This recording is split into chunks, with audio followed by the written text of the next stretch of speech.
Hello friends, আমরা যে পাখার ছবিটা এঁকেছিলাম সেটা মিস্ত্রি যে বানিয়েছে। এটা পাখা আর এই যে মিস্ত্রির সামান সব পড়ে আছে। পাখাটা গোল ডিজাইন যেরকম আমি ছবি এঁকেছিলাম ঠিক এভাবে বানানো হয়েছে। এটা যে পাখার হাতলটা, ঠিক আছে। এখানে ওপরে আমরা নাট বোল্টের সাহায্যে এই পাখাটাকে এখানে জয়েন করব।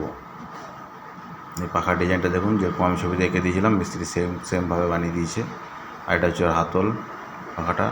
এই দুটোকে আমরা নাট বোল্টের সাহায্যে অ্যাডজাস্ট করে লাগাবো। নিচে থাকবে রিভলভিং এর সাহায্যে পাখাটা দুপাশে ঘুরবে। এই রিভলভিং এখন লাগিয়ে দেওয়া হয়েছে পাখাটাকে, দেখুন ঠিক এভাবে ঘুরবে। ঠিকঠাকভাবে এখন সেটিং হয়নি, কারণ টেস্টিং চলছে, তাই পাখাটা এখন দেখাচ্ছে। এরপর আমরা এটাতে লাইট লাগাবো এবং লাইট লাগানোর পর দেখবো কেমন লাগছে। সম্পূর্ণ ভিডিওটি দেখার জন্য আমার চ্যানেলে চোখ রাখুন। ধন্যবাদ।